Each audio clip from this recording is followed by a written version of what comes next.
What's up, everybody? Bolt Bible.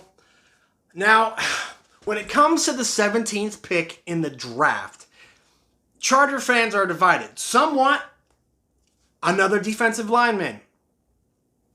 Some of them want a wide receiver. And then the third group, they want, of course, to protect the investment of Justin Herbert with an offensive lineman because they still need a right tackle and a right guard.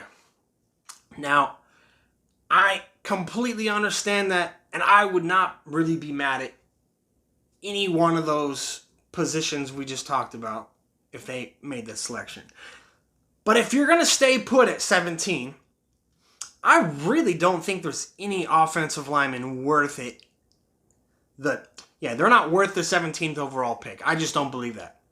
I think Cross will be, but to be honest, man, outside of those top couple offensive tackles, I don't really see any of them getting out of the top 15, maybe not even out of the top 10, to be honest.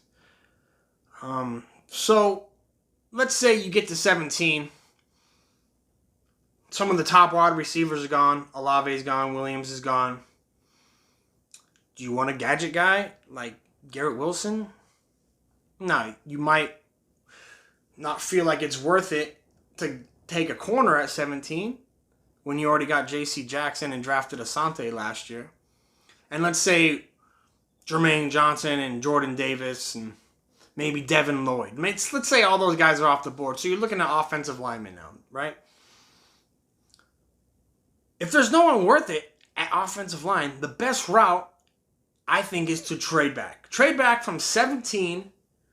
Try to get somewhere in that mid-20 range. Maybe, I would say like 28 at the absolute latest. If you can manage to do that and pick up a second-round pick, which they don't have at this point because they traded their second-round pick to acquire Khalil Mack. Okay? If you could trade back into the mid-20s, get a second-round pick and or an extra third-round pick, then I'm all for taking an offensive lineman. Zion Johnson, a right guard. You need a right guard just as much as you need a right tackle, right? I know it's not as flashy as a tackle. Some say it's even easier to find a guard later in the draft than it is a tackle, which I understand that too. Or you can go like, Darius Kennard from Kentucky.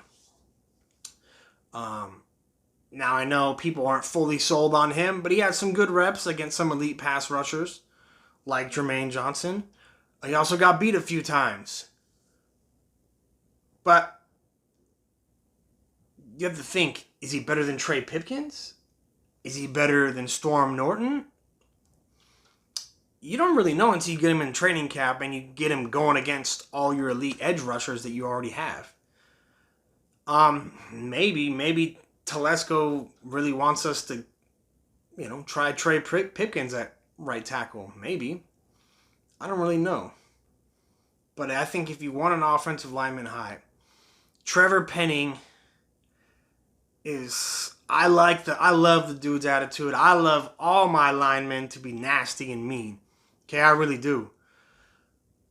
But at what cost? If you're getting so many penalties, I think he had 16 penalties last year.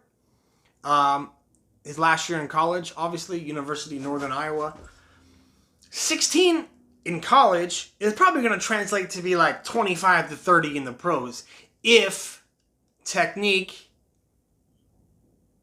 and your attitude isn't adjusted a little bit. Now, if not, take all those penalties and take your ass to the Raiders. You know what I mean? Because we want our offense to be moving forward, not backwards. Okay? So I think a trade back scenario is the best option if you want an offensive lineman.